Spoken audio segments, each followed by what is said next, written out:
تو نبی صلی اللہ علیہ وسلم نے کہا کہ دیکھو بھائی، تمہارے جو صاحب پرسوں جن کا انتقال ہوا، جن کی جنازے کی نماز پڑھی گئی، وہ صاحب جنت سے روک دیے گئے ہیں. اگر اب معاملہ تمہارے ہاتھ میں ہے، اگر تم چاہتے ہو کہ تمہارے صاحب جنت میں جائیں، جاؤ فوراً ان کا قرض ادا کرو. اگر تم لوگ چاہتے ہو کہ سیدھے جہنم میں جائیں تو خاموش رہ جاؤ. یہ کہنا تھا. پورے خاندان والے جمع ہوئے، جتنا بھی ان کا قرض تھا انہوں نے پھیڑا. تو ان احادیث سے بات معلوم ہوئی کہ آدمی اگر قرض دار ہو، نعوذ باللہ، وہ کہاں نہیں جا سکتا، جنت جا نہیں سکتا. اچھا ہوگا آدمی، اچھے اعمال ہوں گے، لیکن جنت سے روک دیا جائے گا. تو اس لیے جب آدمی قرض لیتا ہے تو بڑا چوکنا ہوشیار ہو کر لیں اور واپس کرنے کی نیت لیں رکھیں. بعض لوگوں کی نیت کیا ہوتی ہے، اب دے دو میں واپس کر دوں، آپ کو جو ہے جو وقت مقرر میں دے دوں گا، اور لیتے ہیں واپس، کبھی کرنے کی نیت ہوتی نہیں ہے. ایسے کتنے لوگ ہیں ہمارے معاشرے میں، نعوذ باللہ. ان کے لیے تو معاملہ بہت آسان ہے، کہتے ہیں کہ میں مجبور ہوں اس لیے لے لیا. کیسی مجبوری بھائی؟ آپ کے پاس تو عمدہ موبائل فون ہے، آپ کے پاس تو عمدے کپڑے ہیں، عمدے گاڑیاں ہیں، عمدے گھر میں رہتے ہو، تو ضرورت کیا تھی قرض لینے کی؟ قرض انسان آخری مرحلے میں لیتا ہے جب معاملہ بہت ہی کٹھن ہو جائے، تب جا کے آدمی، ایسا معاملہ ہو گیا کہ بھائی اب اس کے علاوہ چارہ نہیں، اس کے علاوہ جینا مشکل ہے، اس کے علاوہ تجارت نہیں چلے گی. اگر ایسا معاملہ آ گیا، نازک ہو گیا معاملہ، ایسے موقع پر اگر کوئی قرض لیتا ہے تو ٹھیک ہے، نیک نیت. اس لیے یہاں تک نے اللہ نے، نبی صلی اللہ علیہ وسلم نے ارشاد فرمایا، اگر کوئی آدمی قرض لیتا ہے، واپس کرنے کی بھرپور نیت ہوتی ہے، تو اللہ سبحانہ و تعالیٰ ایک قرض ادا کرتا ہے. اللہ سبحانہ و تعالیٰ ایک قرض ادا کرتا ہے. لیتا ہے آدمی، واپس دینے کی نیت نہیں ہوتی تو وہ کبھی واپس دیتا نہیں، پھنسا رہتا ہے، پھنسا رہتا ہے، آخرت میں پھنس جائے گا. اور تو قرض ایک ایسا آپشن ہے جو بالکل آخری میں رکھیں. بعض لوگوں کی عادت کیا ہوتی ہے، ان کے پاس کچھ پیسے نہیں ہیں، وہ پیسے لگاتے نہیں، ان کے پیسے لیے بزنس میں، ان کے پاس پیسے لیے، ان کے پاس پیسے لیے، سب کا ملا کے انویسٹمنٹ کیا، نقصان ہو گیا، کھڑے ہو گئے تو کہا کہ بزنس نقصان ہو گیا. فائدہ آیا تو صاحب فائدہ اٹھائے، نقصان ہوا تو سب کو نقصان بانٹے، ان کا کچھ نقصان نہیں. ایسے کتنے نمونے ہمارے معاشرے میں ہے نا، جو اپنے آپ کو بہت ہی اسمارٹ سمجھتے ہیں. ایسے لوگ یہاں پر پھنس جائیں گے. قرض کا معاملہ بڑا ہی سنگین ہے، جنت میں آدمی داخل نہیں ہو سکتا. تو یہ بھی سمجھیے کہ قبر میں پھنسنے کے اسباب میں سے یہ قرض بھی ہے. اور اسی طریقے سے قبر میں عذاب ہونے کے اسباب میں سے رشتہ داروں کا رونا. اگر کوئی آدمی وفات پا گیا یا پھر وفات کے قریب ہے تو رشتہ دار کھڑ کے روتے نہیں. ایک مرتبہ عمر بن خطاب انتہائی سخت بیمار پڑے تو وہاں پر ایک صحابی تھے جن کا نام صہیب الرومی، وہ رونے لگے تو عمر بن خطاب اسی حالت میں صہیب سے کہا کہ اے صہیب، کیا تمہیں نہیں معلوم کہ میت پر رونے سے میت کو عذاب ہوتا ہے؟ تو اس کے بعد صہیب خاموش رہ گئے. تو جب آدمی حالت احتضار میں ہے، مرنے کی حالت میں ہے، تو میت یا پھر وفات ہو گئی تو وہاں پر رونا نہیں ہے چیخ چیخ کے، آنکھوں سے آنسو بہتے ہیں تو کافی ہے. چیخ چیخ کے رونے سے ابھی زیادہ مصیبت بڑھتی ہے، ابھی زیادہ مصیبت بڑھتی ہے. اب یہاں پر اہل علم نے کہا کہ بھائی یہ جو صاحب جو مر رہے ہیں ان کا اور ان کے رونے سے کیا تعلق ہے؟ رونے والے روئے ہیں، ان کا عمل ان کے پاس، یہ میت کی کیا غلطی، انہیں کیوں عذاب ہو رہا ہے؟ بات سمجھ میں آئی؟ یہ ان کا عمل تھا، وہ رو رہے ہیں نہیں رو رہے ہیں ان کا معاملہ ہے، ان کے رونے سے اس میت کی کیا غلطی، اسے کیوں عذاب ہو رہا؟ اب یہاں پر بعض اہل علم نے کہا، حدیث تو صحیح ہے، احادیث پورے صحیح ہیں. بعض اہل علم نے کہا اس کا معنی یہ ہے کہ یہ صاحب اگر انہیں معلوم ہے کہ ان کے خاندان والے چیخ پلا کے رونے والے ہیں تو انہیں وصیت کرنی چاہیے تھی. انہیں جیسے انسان اپنے دولت کی وصیت کرتا ہے ویسے یہ بھی وصیت کرے کہ بھائی میرے مرنے کے بعد چیخو مت، پلاؤ مت، واویلا مت اٹھاؤ، ہے نا. بعض لوگ اتنا چیختے ہیں کہ انہیں ان کے کپڑے کا، بعض عورتیں اتنے ہیں کہ ان کے کپڑوں کا سود نہیں ہوتا. بعض لوگ اتنا چیختے اتنا روتے ساری دنیا سنتی ہے. نہیں، آدمی غم میں ہے، آنکھوں سے آنسو آتے ہیں بس، اس سے زیادہ نہیں کرتا. یہی طریقہ ہے، چیخنا، چلانا، پوری تاریخ کھینچنا، ہے نا، پورے بیٹھ کے گروپ میں بیٹھ کے کورس رونا، ہے نا، یہ سب جائز نہیں ہے. یہ سب بالکل یہ مسلمان گھروں میں عام ہوتا ہے. جب آپ روکتے ہیں کہتے ہیں کہ بھائی رونا بھی نہیں کیا, رونا بھی ہماری مرضی کا نہیں کیا, نہیں, جواب یہی ہے کہ نہیں, اللہ کے رسول نے روکا ہے. آپ اپنی مرضی سے چیخ پلا کے نہیں رو سکتے. غم میں ہیں آپ, ٹھیک ہے, اپنے آپ کو قابو میں رکھیے نا. اگر آپ روئیں گے تو دیکھیے میت کو عذاب ہو رہا ہے, میت کو تکلیف ہوتی ہے. تو میں بتا رہا تھا, بعض اہل علم نے کہا کہ یہ کیسے دوسروں کے رونے پر اس میت کو کیوں عذاب ہو. تو جواب کیا ہوا کہ انہیں وصیت کرنی چاہیے تھی. اگر انہیں معلوم ہو کہ ایسے معاشرے میں ہیں جہاں پر میت پر لوگ روتے ہیں تو انہیں وصیت کرنی چاہیے تھی. انہوں نے وصیت نہیں کی تو انہیں قبر میں عذاب ہوگا. بعض اہل نے کہا کہ نہیں, وہ معاملہ ایسا نہیں, معاملہ ایسا ہے کہ آدمی کو ہر بار وصیت کر کے مرنا چاہیے کہ میرے قبر میں مت رو, میرے میت پر مت رو, یہ کرنا چاہیے. لیکن یہ سب باتیں صحیح ہے, لیکن ابھی تک یہ بات سمجھ میں نہیں آئی کہ کسی دوسرے کی غلطی پر کسی تیسرے کو عذاب کیوں. لا تزر وازرۃ وزر اخرى, یہاں پر بعض اہل علم خاص طور پر شیخ الاسلام ابن تیمیہ رحمۃ اللہ علیہ نے بہترین بات بتائی. کہا کہ اصل میں اس حدیث میں جو عذاب کا لفظ ہے اس سے مراد وہ عذاب نہیں, بلکہ عذاب سے مراد اس حدیث میں تکلیف ہے. عذاب سے مراد قبر کا عذاب وہ شدت والا عذاب نہیں, عذاب سے مراد اس حدیث میں تکلیف ہے. جیسے نبی صلی اللہ علیہ وسلم ایک حدیث میں ارشاد فرمایا, السفر قطعۃ من العذاب, سفر ہے نا عذاب کا ٹکڑا ہے. نبی صلی اللہ علیہ وسلم نے کہا آدمی کو تکلیف ہوتی ہے سفر میں, تو تکلیف کو یہاں پر عذاب کہا گیا. تو کسی کے رونے سے میت کو اذیت ہوتی ہے لیکن عذاب نہیں. اور بعض روایتوں میں آیا ہے کہ جب اس کے رشتہ دار اس پر روتے ہیں, چیخ کر روتے ہیں, تو دو ملک ایسے آتے ہیں جو میت کے سینے میں جھٹکے مارتے ہیں. ایک اتنی اذیت انہیں ہوتی ہے. اور یہ اذیت بھی اگر آدمی نیک ہو, اس کے اعمال بہت زیادہ ہوں, بہت زیادہ, بہت بڑا آدمی گزرا ہے, بہت بڑا مجاہد, بہت بڑا عالم گزرا ہے, اسے ان چیزوں سے بھی اللہ بچا لیتا ہے. لیکن ایک چیز ہے جسے جاننا ضروری ہے, اور قبر کے معاملے میں, عذاب موت کے معاملے میں یہ جو رونا ہے یہ درست نہیں ہے. بلکہ بعض گھروں میں تو میں نے دیکھا ہے کہ وہاں پر بالکل پوری جاہلیت ہے. نبی صلی اللہ علیہ وسلم نے حدیث میں ارشاد فرمایا, سینے پیٹ کر رونا, کپڑے پھاڑنا, گالوں کو مارنا, یہ سب جاہلیت میں سے ہے, یہ سب جاہلیت کے اعمال ہیں. نبی صلی اللہ علیہ وسلم نے کہا. تو پھر مومنین کرتے کیا ہیں, کیا انہیں غم نہیں ہوتا؟ غم ہوتا ہے, وہ خاموشی سے روتے ہیں بس. جیسے نبی صلی اللہ علیہ وسلم کے زمانے میں نبی صلی اللہ علیہ وسلم کے لڑکے ابراہیم کی وفات ہوئی, تو آپ صلی اللہ علیہ وسلم کے آنکھوں میں آنسو جاری, آپ صلی اللہ علیہ وسلم سسکیاں لے کے رو رہے ہیں. لیکن کیا کہا؟ یہ کہا کہ ابراہیم ہم آپ کو بہت چاہتے ہیں, آپ کی جدائیگی سے ہمیں بہت غم ہوا, لیکن ہم وہی کہیں گے جس سے ہمارا رب راضی ہوتا ہے. ہمارے منہ سے وہ الفاظ نہیں نکلیں گے جو ہمارا رب غصے میں آ جائے, ہمارے منہ سے وہی الفاظ نکلیں گے جس سے ہمارا رب راضی ہو جاتا ہے. تو یہ بھی ایک چیز آپ کو یاد رکھیے.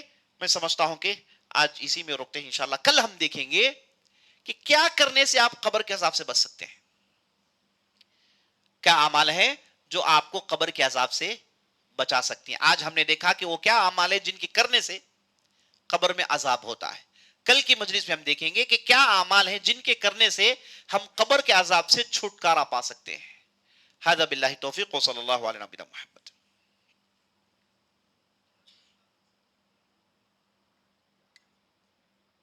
کیا بولے؟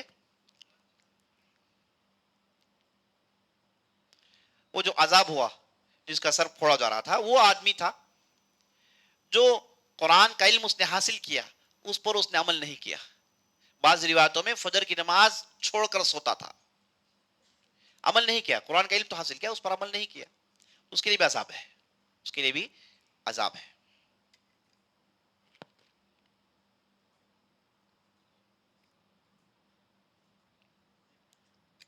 سوال یہ کر رہے ہیں قرض دے کو پھنسنا, نہیں, سوال یہ کر رہے ہیں کہ ایک ہے قرض لینا, بعض لوگ ہیں جو قرض دے کے پھنس جاتے ہیں, ان کا کیا؟ اگر وہ معاف کرتے ہیں تو بہت بڑا اجر ہے. انہوں نے کہا کہ بھائی چلو آپ دے نہیں سکتے, آپ کو میں نے معاف کیا, بہت بڑا اجر ہے. یا پھر آپ نے ٹائم دیا, آپ نے کہا کہ بھائی 1 مہینہ اور لے لو واپس کرو, 10 دن اور لے لو واپس کرو, تو آپ کو ہر دن وہ اماؤنٹ صدقہ کرنے کا ثواب ملے گا. آپ کو ہر دن وہ اماؤنٹ آپ نے جو قرض میں دیا ہے وہ اماؤنٹ صدقہ کرنے کا ثواب ملے گا. ہر دن آپ نے 10 دن ڈیلے کیا، 20 دن ڈیلے کیا، 40 دن ڈیلے کیا، ہر دن آپ کو صدقہ جو ہے کرنے کا ثواب ملے گا. بہت بڑی بات ہے، بہت بڑی بات ہے.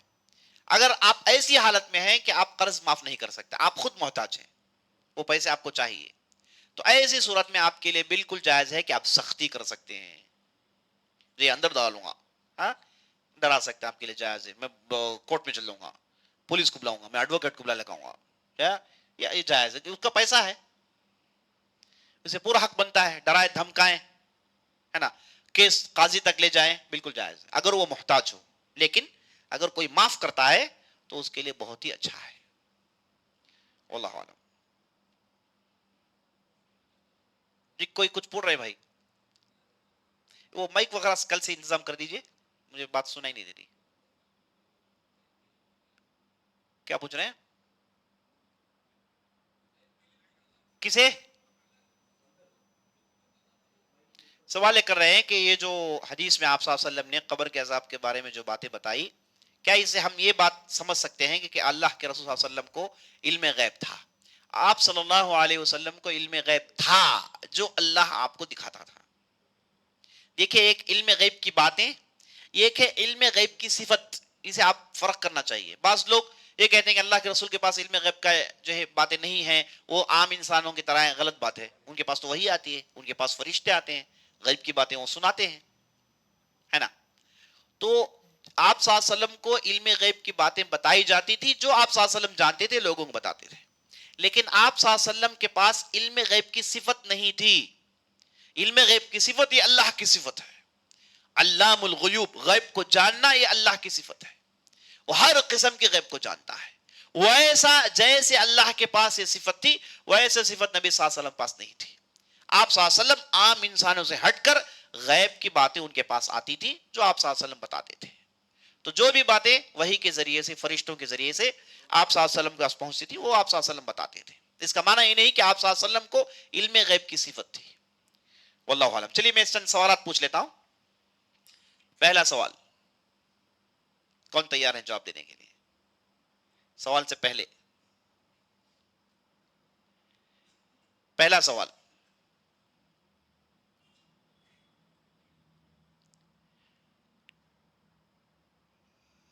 وہ حدیث جس میں نبی صلی اللہ علیہ وسلم نے کہا کہ قبر میں عذاب ہو رہا ہے، تو دو قبروں کی طرف اشارہ کیا. وہ دو قبر میں کیا ریزنز نبی صلی اللہ علیہ وسلم نے بتائے؟ یہ ہاتھ اٹھائیے نا، پہلے ہاتھ اٹھائیے. گفٹ چاہیے تو ہاتھ اٹھائیے. ایک منٹ ایک منٹ، آپ بولیے. آئیے آئیے، جزاک اللہ خیر، جزاک اللہ خیر. نام آپ کا کیا ہے؟ احمد حسین صاحب. چلیے دوسرا سوال، یہ میں نے آپ کو لمبی حدیث جو بتائی نبی صلی اللہ علیہ وسلم نے خواب میں دیکھ، ہے نا، یہ کون سی روایت ہے، کون سی کتاب میں میں نے بتایا تھا؟ آئیے ماشاء اللہ. آپ کا نام؟ محمد وسیم صاحب. جی جی ماشاء اللہ. نمبر 3،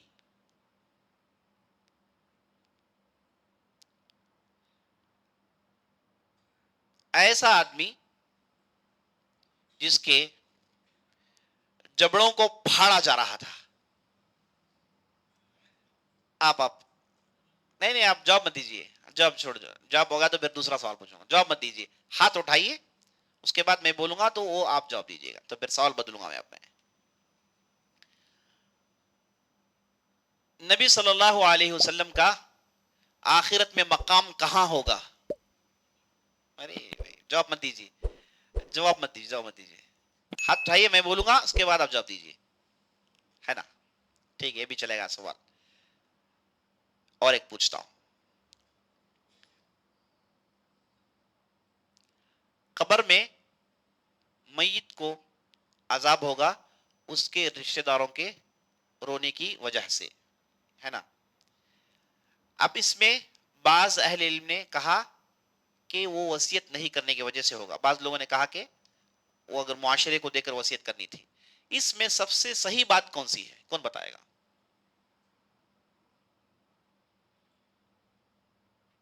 آپ بتائیے. ہاں کیا بول رہے ہیں؟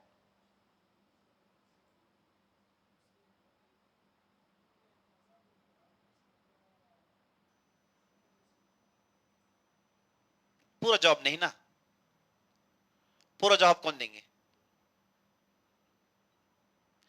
میں بتایا، بٹ جائیے. قبر کے عذاب میں میت کی رونے کی وجہ سے قبر میں عذاب ہوگا. تو یہاں پر بعض اہل علم نے کہا کہ انہیں وصیت کرنی تھی کہ بھائی میرے قبر میں میرے مرنے کے بعد روئیے مت. انہوں نے نہیں کیا تو اس لیے عذاب ہو رہا، کیونکہ ان کے رونے سے عذاب کیوں ہوگا؟ یہ تو ان کا عمل ہے. تو انہوں نے جب وصیت نہیں کی تو غلطی کی، تو اس کے بدلے میں انہیں قبر میں عذاب ہو رہا. بعض لوگوں نے کہا کہ وہ معاشرے کے حساب سے وصیت کرنی تھی، بعض لوگوں نے کہا کہ نہیں، انہیں کسی بھی حالت میں وصیت کرنی تھی. اور میں نے آخر میں بتایا کہ ایک عالم ہے، انہوں نے بہترین اس کا جواب دیا ہے. وہ کیا جواب ہے اور عالم کا کیا نام ہے؟ آپ بتائیے. خالد. ہاں احسن، آئیے آئیے آپ. ابن تیمیہ رحمۃ اللہ علیہ ایک بہت بڑے عالم ہے، انہوں نے کہا کہ عذاب سے مراد اس حدیث میں وہ عذاب نہیں جو عام قبر کے عذاب ہے، بلکہ اس سے مراد ایک تکلیف ہے جو میت کو ہوگی. لیجیے آپ، بسم اللہ، جزاک اللہ خیر. ٹھیک ہے، مجلس ختم کرتے ہیں. انشاءاللہ کل ہم جمع ہوں گے انشاءاللہ اسی وقت میں. اللہ سے دعا کرتے ہیں اللہ سبحانہ وتعالی ہم نے جو بھی کہا ہے، جو بھی سنا ہے، اس کے مطابق عمل کرنے کی توفیق بخشے. سبحان ربک رب العزت عما یصفون وسلام علی المرسلین والحمد للہ رب العالمین.